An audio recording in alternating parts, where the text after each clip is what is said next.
you might not find anything in your blood test that is abnormal or out of the ordinary.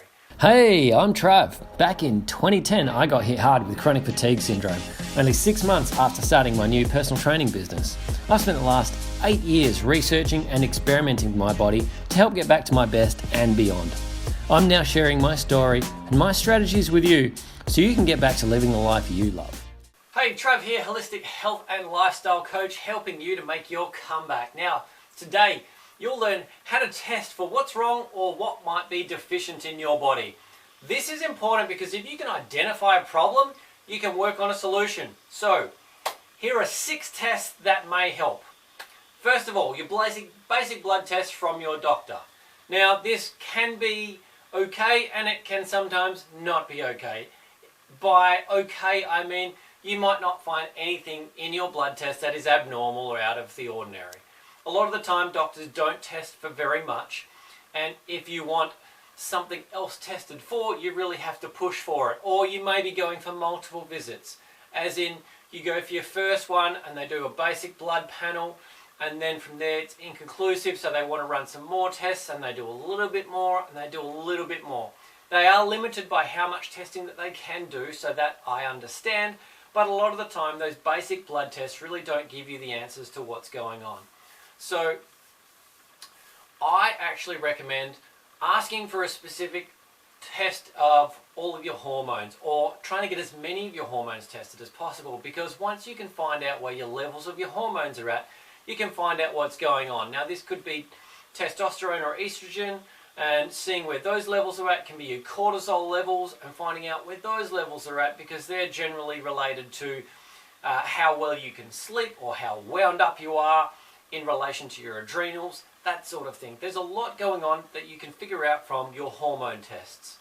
Another really good test you can do is getting your stool tested. Now, while this might sound a little bit disgusting, you can have a look at what is going on inside your digestive system from this point. So when your stool gets tested, they can test for all sorts of different bugs. Could be bacteria, could be fungus and parasites. Candida is a fungus, so that can come up in those things. It can be all sorts of different bugs that may be problematic. Now, if they are in your system, sometimes they can be visible in your stool. Sometimes only the eggs are there and they need to be tested to be able to find what's going on in there. The stool test may possibly be able to tell you sort of levels of good bacteria, bad bacteria, if candida overgrowth, or if candida is sort of overgrown, or it is okay, you know, on the balance side, because that is something that it is in your system on a regular basis, but it doesn't always sit within its safe level. So if it gets out of control, that's when the problems start to occur. Some other great testing you can do. Hair testing. Woo! So you can get a HTMA test, which is, I think, heavy tissue mineral analysis or something. Basically, it's testing for if there's any heavy metals in your system, what the levels are of any of those sorts of chemicals, and all you really need to do is take a little chunk of your hair out. There's specific information's in the little testing kit, and you mail that off and the lab does the tests for you. Ideally you do this with a naturopath. In fact, you probably have to do it with a naturopath or someone of that description, who can then interpret the results and help give you supplements that may help to fill the gaps or lift those levels up to what is a better level, or strategies on how to drop those levels if things are out of control. So if your heavy metals are way too high, you might have arsenic in there that's on a really high level. You might have magnesium, mercury in there from fillings or from something else. It could be all sorts of things.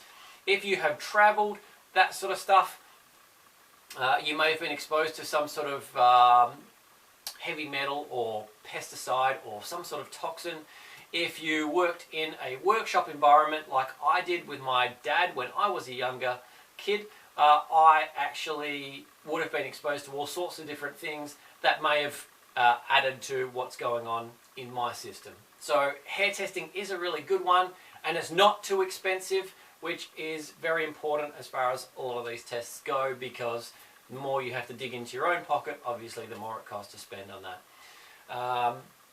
Going up another level again, you can get your genetic testing done. Now, I have done this. There's a bit of an expense to it. It's not too crazy, but it does also give you even more information to work with. So a lot of what happens with anyone who has chronic fatigue, fibromyalgia, or some sort of a chronic illness where you don't know what's going on is you got to dig. So you might go through levels. You do the basic tests, and then you go to the next lot of tests, and the next one, the next one, the next one. So genetic testing just opens up a whole lot more information. From your genetic testing, you go through and have a look at where your levels are and what could be working through there. Now, it could be a deficiency, or it could be a particular energy pathway that isn't working. If there is something missing or there is something in excess, that can block that energy pathway up and make it more difficult for your body to produce the energy that it needs, so it can keep you going and lift you back up. There are multiple companies that do this genetic testing now, so all you got to do is find the right one for you and work on getting the test done. Again, I recommend working with a naturopath or someone who can interpret the results, because even for me, I look at them and they're just way out of my league. But the naturopath that I work with is fantastic. She's able to say, hey, this is what I think from this, and then I will work back and forth with her and saying, yeah, this is what I noticed with my diet, this is what I noticed with this is what I noticed with these supplements, this is how my body's reacted. And we can go back and forth to try and find some sort of a solution within that. Another test that you can do is the test for Lyme disease, because it could be possible that Lyme disease is one of the underlying causes for you. Now, there is some debate whether Lyme disease exists in modern medicine, but we know that it is something that is there because there's so much going on with it. So convincing someone to actually do the test for Lyme might be difficult, it might be okay. Have you been bitten by a tick in the past? Yes or no? Who knows? Now, I personally do not ever remember being bitten by a tick, but it seems as though I may have one of the bugs that is from the Lyme disease family in my blood. How it got there, I don't know. Something recently that I heard said that possibly that the Lyme bug may come not just from a tick bite, but from other insects. Now, I've done extensive traveling, especially in North America. I could have picked up something from hiking in the bush or camping or something like that. I don't know. And this is where the testing helps. Now, the Lyme test is not always conclusive, but you know what? If you did the test and you got a conclusive answer, well, there you go. I mean, you've got something solid to work on. And that's really what it comes down to, is using these tests to be able to find out what's going on. Now, these are not the limit of the test. There are so many different tests that are available.